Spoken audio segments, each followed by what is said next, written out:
Well, this card might need updating sometime soon. He's not just the 10th Doctor anymore. Doctor Who is big news again because of the 60th anniversary special that just happened. I didn't watch it. I haven't watched any Doctor Who since early Peter Capaldi era. I think I just ran out of patience for Stephen Moffat being the showrunner. I do need to catch up on it though, and obviously due to social media, everything, I know that David Tennant is playing the Doctor again. Now, I'm just using this card for the intro because we're not actually talking about this card today, but we are talking about the game that this card comes from, Battles in Time. This was the original Doctor Who trading card game to go along with the Revival series. So, note I said Revival series. Don't come and shout at me about the 1996 Fleer thing. I know about that Revival series. Anyway, this started in 2006.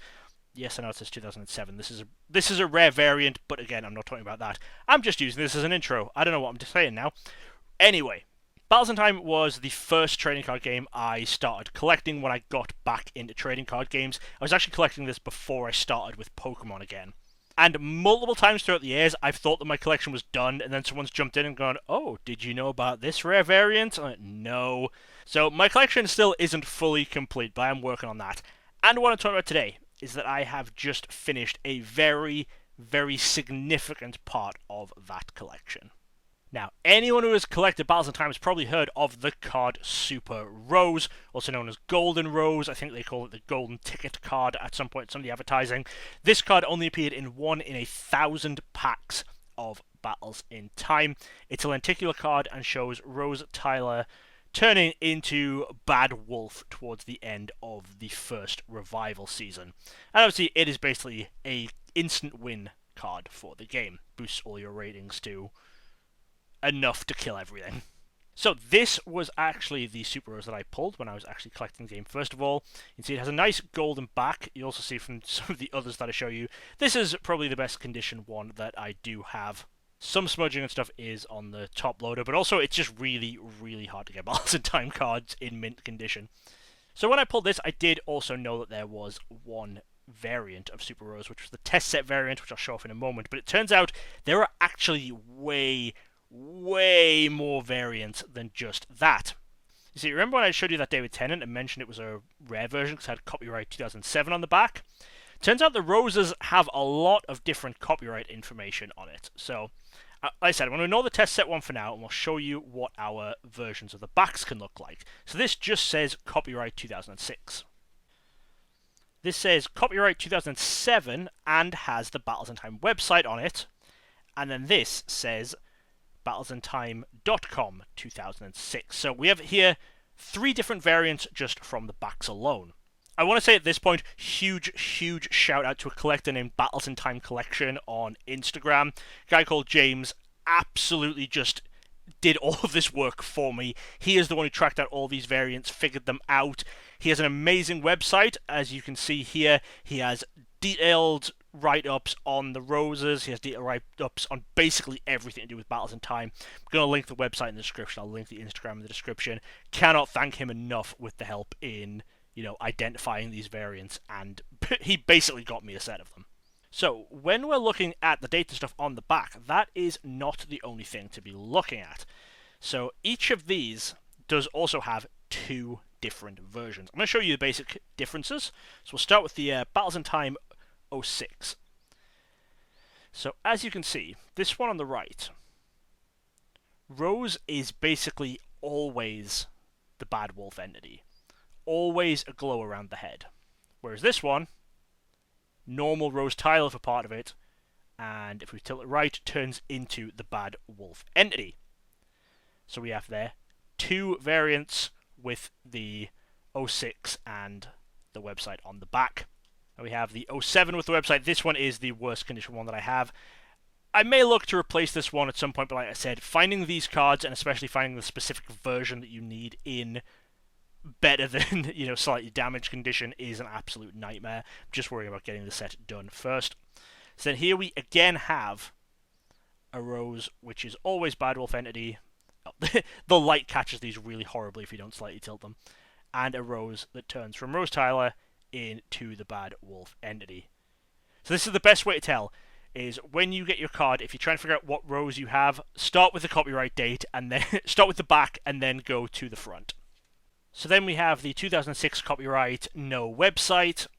Again, two different variants. This one, again, you can get it to go basically full Rose Tyler. There's a tiny bit of glow still around the eyes, but basically still full Rose Tyler with no Bad Wolf entity moment. And then this one, you just can't. There's always some glow, and this one has a very, very heavy blue tint in it. So that was what James helped me with, because I did not know any of that stuff. And now, of course, it's time to show off the rarest card in all of Battles in Time. The test set Rose. You can see this one differs straight away because this isn't a foil back. I'll show you the backs on any of the others. It is actually gold foil. This is just printed as gold colouring. Now, I've shown this card off on the channel before, but I'm never going to pass up the opportunity to show it off again. Biggest difference as well, you can see here, this has the triangle symbol rather than the symbol which was used for the main set. That triangle symbol did appear only in the test series. For people who don't know what the test set was, it was quite literally they were testing the market to see if there would be any interest in this game. They released the first few issues of the magazines with packs just to see how many people would buy it. Obviously a lot of people did. They then made the full set. Test set only has 85 cards plus Rose as opposed to the expanded 275 of the main set. James does estimate on his website that there were less than 50 copies of this specific Super Rose ever made. It is most likely that way less than that is in circulation because, you know, they're either with collectors or you have to take into account that it was mainly kids buying this card game. This isn't a game where, right from day one, a lot of hardcore collectors were really, really into it. I mean, back in 2006, trading card games didn't have a huge dedicated collector base. Just in general, even Pokemon collecting was a very, very small area of the game. Same with most other things. And obviously when it was coming out, people didn't know how rare the test set was going to be. It was just, hey, you can go online and you can order this magazine to come with some packs of cards. People did it, as I say, mainly for their kids. So most of these will have ended up in collections of children. As I'm sure you know, that means some get thrown out, lost, damaged. Now, mine isn't perfect condition, but it is pretty nice. The one I had before this one had a huge crease across the back of it. I honestly think adding up all of the different ones I've seen amongst different collectors over the years, like right from when I actually got into this game in about late 07, early 08, I've probably seen less than 20 of the test set Super Rose total. It is a very, very rare card. So there we have it, all 7 versions of the Super Rose, unless someone comes to me in a couple of weeks and says, hey, we found another variant.